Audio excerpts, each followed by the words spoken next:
മൂന്നാറിലെ അക്രമകാരി കാട്ടാന പടയപ്പയെ കാട്ടിലേക്ക് തുരത്താനുള്ള ശ്രമം തുടരുന്നു. ഡ്രോൺ ഉപയോഗിച്ച് ആനയെ നിരീക്ഷിക്കുന്നുണ്ട്. 3 RRT സംഘവും സ്പെഷ്യൽ ടീമും ചേർന്നാണ് ദൗത്യം.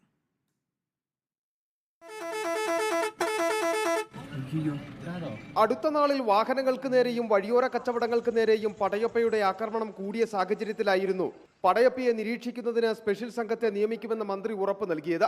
ഇന്നലെ മുതലാണ് സ്പെഷ്യൽ സംഘത്തിന്റെ നിരീക്ഷണം ആരംഭിച്ചത്. ഒരിടത്തു നിന്ന് മറ്റൊരിടത്തേക്ക് അതിവേഗത്തിൽ സഞ്ചരിക്കുന്ന പടയപ്പയെ നിരീക്ഷിക്കുവാൻ വാച്ചർമാർ മാത്രമല്ല ഡ്രോണുകളും ഉപയോഗിക്കുന്നു.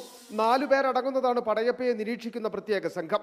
ഇതോടൊപ്പം 9 പേരടങ്ങുന്ന സ്പെഷ്യൽ RRT കൂടാതെ സഹായത്തിനായി 13 അംഗങ്ങൾ വീതമുള്ള മൂന്നാറിലെയും ചിന്നക്കനാലിലെയും RRT സംഘവും പടയപ്പയ്ക്ക് പിന്നാലെയുണ്ട്.